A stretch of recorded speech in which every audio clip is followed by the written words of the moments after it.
আপনি কি ভর্তা প্রেমী কিংবা ভর্তা দিয়ে ভাত খেতে পছন্দ করেন? আসসালামু আলাইকুম everyone, welcome to another blog videos. আজকে এখানে একটু ভর্তা করব, তারই কিছু অংশ আপনাদের সাথে শেয়ার করব। আর ভর্তার জন্য এখানে পেঁয়াজ, ধনিয়া পাতা, এটাকে বলতে পারেন পেঁয়াজ মরিচের ভর্তা কিংবা ধনিয়া পাতার ভর্তা কিংবা শুধু মরিচের ভর্তা, যে কোনো একটা ভর্তা বলাই যেতে পারে। এখানে কিছু পেঁয়াজ কেটে নিয়েছি, আর সাথে যে মরিচটা দেখতে পাচ্ছেন ওখানে কিছু কাঁচা মরিচ, যে কাঁচা মরিচগুলো লাল হয়ে গিয়েছে, তার সাথে কিছু রসুন দিয়ে শিলপাটে বেটে নেওয়া হয়েছে। তার মধ্যে দু একটা শুকনো মরিচও দেওয়া হয়েছে একটু ফ্লেভারের জন্য। তো আমি পরিমাণ মতো বুঝে শুনে ধনিয়া পাতা আর পেঁয়াজগুলো ভালোভাবে হাত দিয়ে কষলে নেব, আর যে রসুন আর মরিচের ঝালটা ওটা অ্যাড করে দিব, আর ভালোভাবে হাত দিয়ে কষলে নেব। আর কষলে নিলে কিন্তু এই ভর্তাটা রেডি হয়ে যাবে খুব ইজি ওয়েতে। এই ভর্তাটা কারা কারা এভাবে ভর্তা তৈরি করে খেয়েছেন অবশ্যই কমেন্টে মতামত শেয়ার করতে পারেন।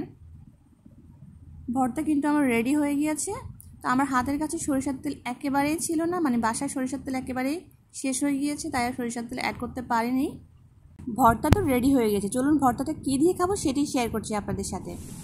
এই যে বাহারি রকমের সবজি বসানো হয়েছে, তাতে দেওয়া হয়েছে চাল ডাল, আর নেড়ে চেড়ে তৈরি হচ্ছে সবজির ল্যাটকা খিচুড়ি।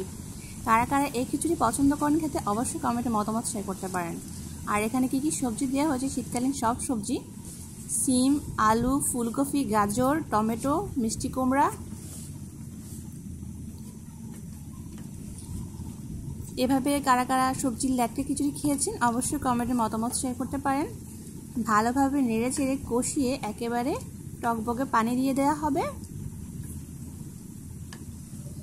আর দিয়ে দেওয়া হয়েছে কিছু টমেটো। খিচুড়ির টেস্টটা বাড়াতে চাইলে আপনার বাসায় যদি রান্না করা কোনো গরুর মাংস থাকে কিংবা মুরগির মাংস থাকে রান্না করা, সেগুলো ঢেলে দিতে পারেন। এখানে কিন্তু তাই করা হয়েছে, কিছু রান্না করা গরুর মাংস ছিল তাই ঢেলে দেওয়া হয়েছে, আর এতে কিন্তু খিচুড়ির টেস্ট কিন্তু দ্বিগুণ বেড়ে গিয়েছে। খিচুড়ি কিন্তু রান্না কমপ্লিট হয়ে গিয়েছে, যেহেতু এটা ল্যাটকা খিচুড়ি, নরম খিচুড়ি, এটা এমনই থাকবে। আর খিচুড়ির সাথে খাওয়ার জন্য পেঁয়াজ ধনিয়া পাতা দিয়ে ডিম ভাজি করে নিচ্ছি। কার কার পছন্দের তালিকায় এ খাবার আছে অবশ্যই কমেন্টে মতামত শেয়ার করতে পারেন। আজ দুপুরের নিমন্ত্রণে ছিল ল্যাটকা খিচুড়ি, পেঁয়াজ মরিচের ভর্তা, সাথে ছিল ডিম ভাজি। মাঝে মধ্যে এই খাবারটা কিন্তু সকালবেলাও খাওয়া হয় আমাদের, শীতকাল আসলেই বেশি সকালে মাঝে মধ্যে খাওয়া হয়, তাই আজ সকালে না রেখে দুপুরের আয়োজনে রাখলাম। খাবার সার্ভ করতে করতে আপনাদের থেকে বিদায় নিচ্ছি। আমার পেজটি ভিজিট করে যদি ভালো লেগে থাকে অবশ্যই পেজটিতে লাইক ফলো করতে ভুলবেন না। আর আমার ভিডিওটি যদি ভালো লেগে থাকে আপনার মূল্যবান মতামত কমেন্টে শেয়ার করতে ভুলবেন না। আপনার একটি মূল্যবান মতামত আমার পরবর্তী কাজে একটু হলেও অনুপ্রেরণা যোগাবে।